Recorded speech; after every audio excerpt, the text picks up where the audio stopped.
로마서 13장 1절에서 7절까지에서는 권위에 대해서 말씀을 드렸습니다. 악한 영들은 이 권위를 무너뜨리려고 합니다. 그러나 공동체의 권위가 무너지면은 엄청난 혼란이 오기 때문에 하나님을 믿는 사람들은 권위에 순종하는 삶을 살아야 됩니다. 또한 반면에 권위를 가진 사람들은 권위를 잘 사용을 해야 됩니다. 권위를 남용해서도 안 되고요. 또한 권위를 돈벌이의 수단이나 아니면은 권력을 유지하는 수단으로 사용을 해서도 안 됩니다. 권위라고 했을 때는 국가의 권위도 있을 것이고 교회의 권위도 있을 것이고 가정의 권위도 있을 것입니다. 이런 권위에 대한 바른 인식을 가지고서 살아가는 우리 큰바위교회 모든 성도님들이 되시기를 축원드리겠습니다. 그 다음으로 바울은 오늘 봉독한 말씀에서 사랑에 대해서 말을 하고 있습니다. 8절 말씀을 우리 한번 다 같이 읽어볼까요? 피차 사랑의 빛 외에는 아무에게든지 아무 빛도 지지 말라. 남을 사랑하는 자는 율법을 다 이루었느니라. 사랑의 빛이라고 말씀을 하고 있습니다. 먼저 생각을 해봐야 될 것은 뭐냐면은 인생의 빛입니다. 성경은 빛에 대해서 완전히 금하고 있지는 않아요. 마태복음 5장 42절 말씀에 보면은 네게 구하는 자에게 주며 네게 꾸고자 하는 자에게 거절하지 말라라고 말씀을 하고 있습니다. 성경은 사회적 약자의 편이니까 꾸고자 하는 사람은 오죽 힘들었으면 꾸러왔겠는가. 그러니까 외면하지 말라라는 그런 말씀이죠.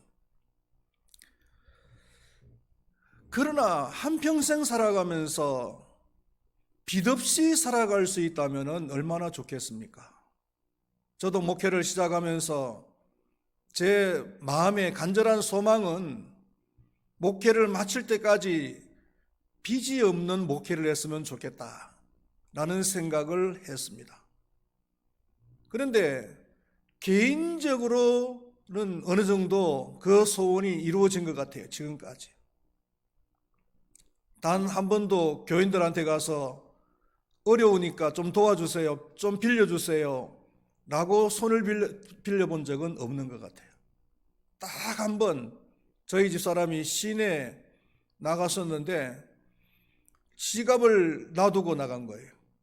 그래서 차비가 없어가지고, 그때는 카드도 없을 때였는데 차비가 없어가지고 잘 아는 문방구에 가서 문방구 집사님한테 500원을 갖다 구워가지고 그리고는 그 500원으로 차를 타고 집으로 돌아온 거예요.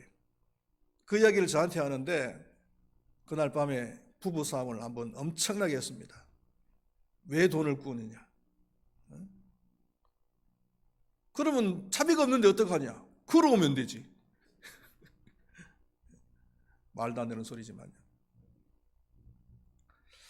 개인적으로는 빚을 내지 않는 삶을 살아온 것 같은데 교회적으로는 좀 그게 안 이루어진 것 같아요.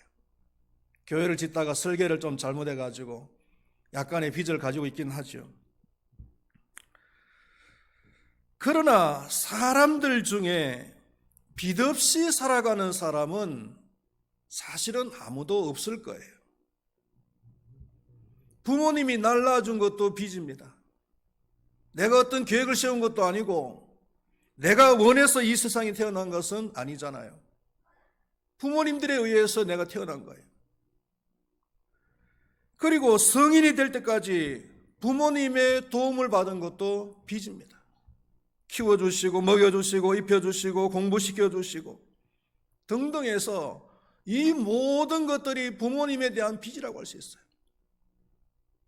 이걸 돈으로 환산하면 얼마나 될까요? 아마 자녀 한 명당 수억은 들어갔을 거예요. 아마. 물론 부모님은 빚이라고 생각을 하지 않겠지만은 당연히 자식의 입장에서는 빚진 자의 마음으로 살아야 되는 겁니다. 만약에 부모님이 길러주신 것에 대해서 당연하게 생각을 하는 그런 자식이 있다면 그 자식은 도둑놈 심보를 가진 자식이라고 할 수 있어요. 부모들이 자식에게 서포트 해주기 위해서 얼마나 많은 희생을 했습니까? 그리고 결국 사람은 죽어서도 많은 빚을 남기고 가는 거예요. 국가에 대해서 빚을 남기고 스승에 대해서 빚을 남기고 친구들에 대해서도 빚을 남기고 가는 거예요. 지난주에는 초등학교 동기 녀석한테서 전화가 왔어요. 수십 년 동안 연락을 안 하던 친구인데 불과 몇 년 전에 밴드를 통해서 다시 이제 연락을 한 친구인데 또 몇 년 동안 연락이 없다가 지난주에 연락이 왔어요. 성철아, 잘 있나? 그래, 잘 있다. 근데 이 친구가 이제 탁구를 좋아하는 친구예요. 그래서 탁구 동아리를 3개를 운영을 한답니다.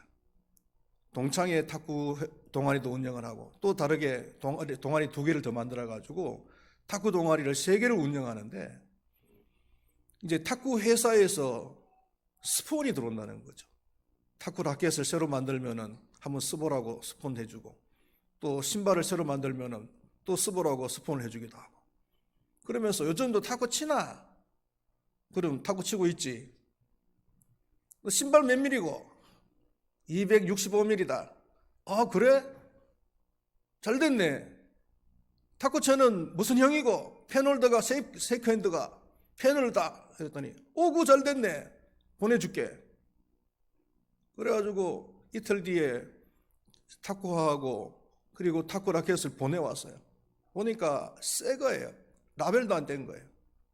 그래서 탁구 라켓이 얼마 정도 하는 건지 몰라가지고 인터넷에 들어가서 그 회사 홈페이지 들어가 보니까 50만 원짜리예요.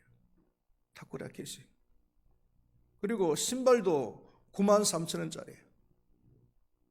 한 60만 원 정도 되는 값어치 되는 용품을 갖다가 저한테 그냥 보내준 거예요. 아무런 조건 없이.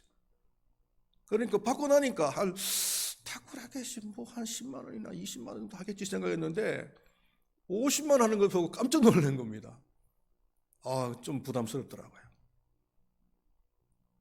이것도 빚이죠.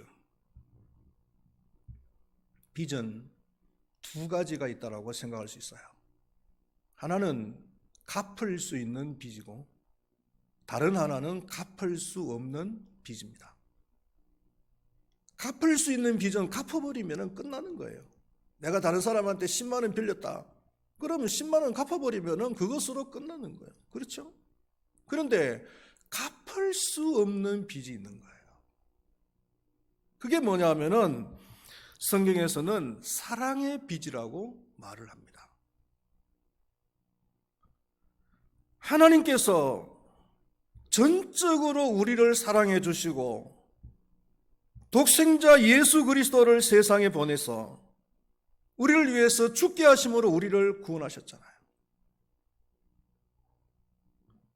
이 빚은 다 갚을 수 없는 것이고 영원히 갚을 수가 없는 거예요. 목숨을 대신 준 겁니다. 이 목숨의 값어치가 얼마나 되는 겁니까? 성경에서는 한 사람의 목숨이 온 천하보다도 더 귀하다고 이야기했어요. 온 천하보다도 더 귀한 목숨을 우리를 위해서 주신 거란 말이에요. 우리가 이걸 어떻게 다 갚을 수가 있습니까? 이것을 마태복음 18장에서는 1만 달란트 빚진 자의 비유로 설명을 하고 있어요. 주인에게 1만 달란트 빚진 자가 있었습니다. 1만 달란트라는 것은 노동자가 10,000년을 벌어야 되는 돈이에요. 10,000년간의 품삯입니다. 이것을 현재 우리나라의 돈으로 환산을 하면 얼마 정도 될까요? 제가 적게 계산을 해봤더니 일당 10만 원으로 계산을 해봤더니 3천억이 나옵니다. 좀 많게 계산을 하면은 뭐 조 단위가 넘어갈 수도 있어요. 노동자로서는 죽어도 다 갚을 수 없는 금액이에요. 그래서 주인은 그 사람이 너무나 불쌍해서 다 탕감을 해줬습니다. 어차피 뭐 못 갚을 거니까 그냥 없는 걸로 하자 해가지고 탕감을 해준 거예요. 그게 얼마나 기쁘고 얼마나 감사한 일입니까?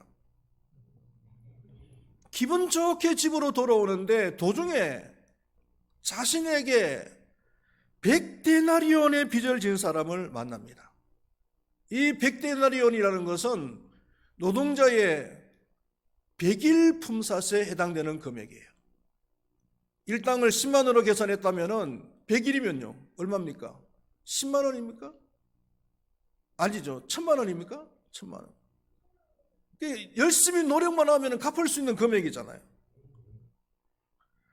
상대적으로 그렇게 많지 않은 금액이에요. 그래서 당연히 이 사람은 그 빚을 탕감해 줄 줄 알았어요. 그렇게 해야만 했었어요. 또. 그런데 그게 아닙니다.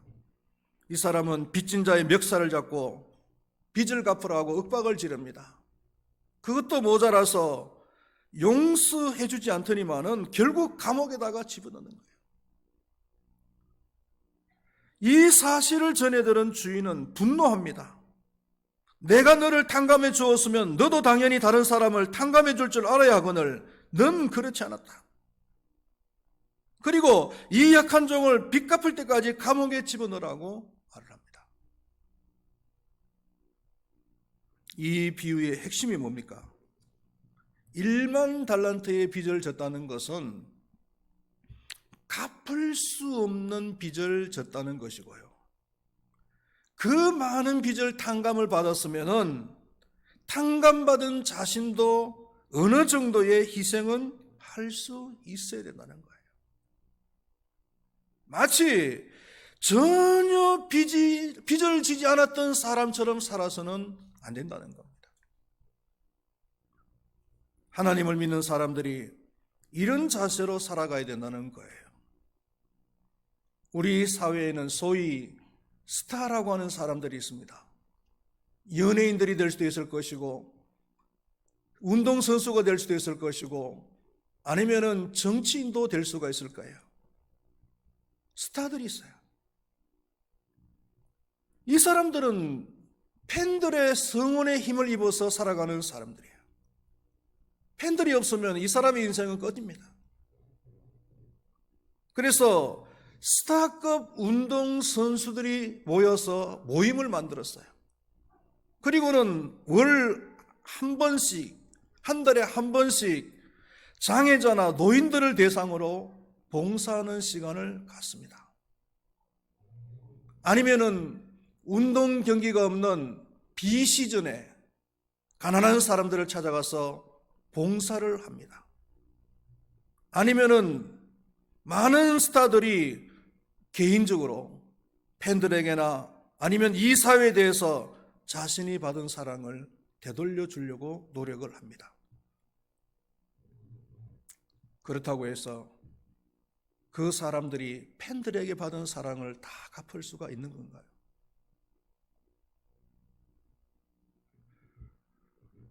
마이크로소프트 회사의 사장이었던 그 빌 게이츠라고 하는 사람은요, 지금까지 약 350달러를 사회에다가 환원을 했다고 합니다. 이것을 우리 하나로 환산을 해보니까 46조 2천억이에요. 한 개인이 46조 2천억을 갖다가 사회에다가 다시 환원을 시켜준 거예요. 그렇다고 해서 이 세상에서 받은 사랑을 다 갚는 것은 아니죠. 단지 놀랄 뿐이지 그 사람이 이 세상에서 받은 사랑을 다 갚을 수 있는 것은 아니다 말이에요. 하나님께서 우리에게 베풀어 주시는 그 사랑은 다 갚을 수 없는, 그리고 영원히 갚을 수 없는 사랑인 줄로 믿습니다. 그렇다면 우리는 빚진 자의 심정으로 살아가야 된다는 겁니다.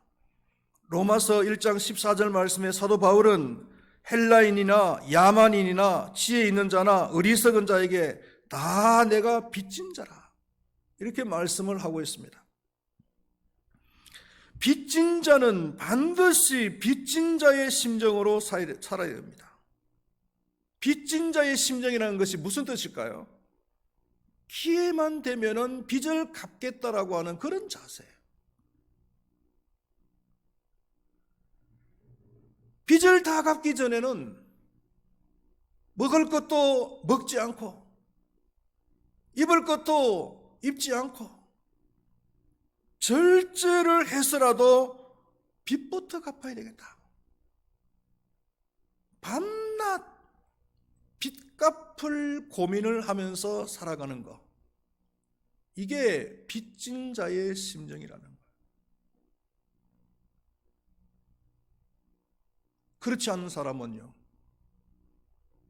빚을 지고도 자기 먹을 거 다 먹고 메이크 입을 거 다 입고 신을 거 다 신으면서 그렇게 살아간다면 그 사람은 양심이 없는 사람이죠. 제가 어릴 때 기억이 나는 그 기억인데요, 저희 옆집에 사는 사람이 저희 어머니한테 돈을 갖다가 좀 빌렸어요. 그런데 제가 볼 때는 그 옆집이 우리 집보다 훨씬 더 잘 살아. 그런데 아마 급해서였는지 돈을 갖다가 좀 빌린 것 같아요. 그런데 우리 어머님이 숨겨놨던 돈을 갖다가 우리 아버지 몰래 빌려준 거예요. 그런데 금방 갚아줄 줄 알았는데 안 갚아주는 거예요.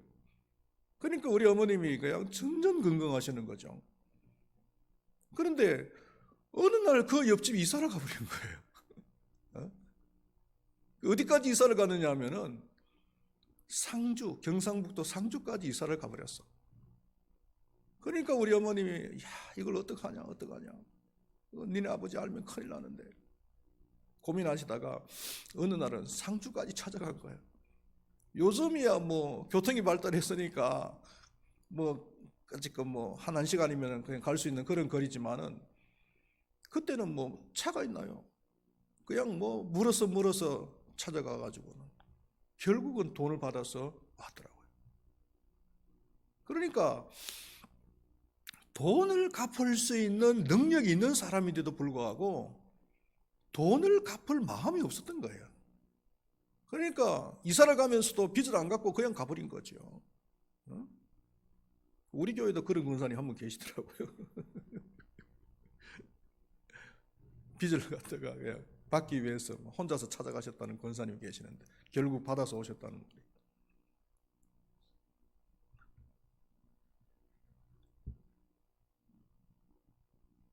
빚진 자의 자세가 아니죠. 양심이 없는 사람. 성경은 빚진 자의 심정으로 살아가는 것이 성령의 인도함을 받는 삶이요 하나님의 아들의 삶이라고 말씀을 하고 있습니다. 로마서 8장 12절에서 14절까지 말씀을 보니까 그러므로 형제들아 우리가 빚진 자로 돼 육신에게 져서 육신대로 살 것이 아니니라. 너희가 육신대로 살면 반드시 죽을 것이로되 영으로서 몸의 행실을 죽이면 살리니 무릇 하나님의 영으로 인도함을 받은 사람은 곧 하나님의 아들이라. 빚진 자의 심정으로 살아가는 사람이 성령의 인도함을 받는 사람이요 곧 하나님의 아들이다.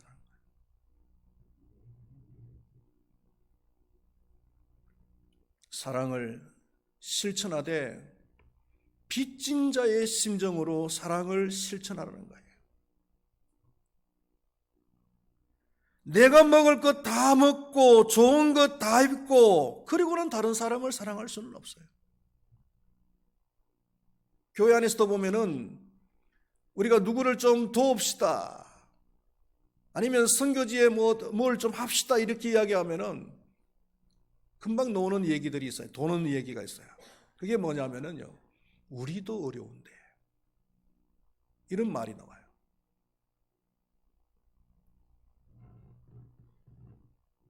먹을 것, 입을 것 다 누리려고 하니까 어렵죠.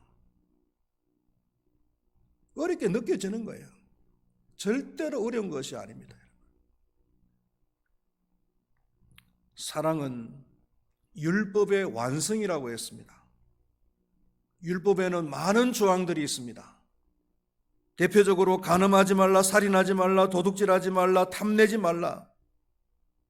이 모든 율법의 조항들이 모두 이웃을 사랑하라는 말 속에 다 들어가는 거예요. 구약의 율법 조항이 몇 개입니까? 613개잖아요. 613개의 율법 조항을 압축 엑기스를 내면은 뭐가 나오는 겁니까? 십계명이 나오죠. 또 그 십계명을 갖다가 또 압축을 시켜서 엑기스를 내면은 뭐가 나오는 겁니까? 하나님 사랑과 이웃 사랑이 나오잖아요. 그리고 그 하나님 사랑과 이웃 사랑을 또 압축을 시켜서 엑기스를 내면은 뭐가 나오는 겁니까? 사랑이 나오는 거예요.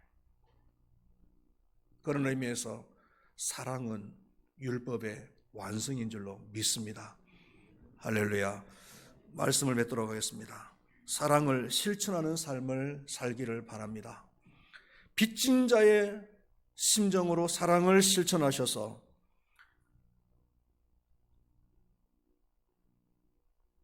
하나님의 영으로 인도함을 받고 하나님의 사람의 삶이 되시기를 축원드리겠습니다.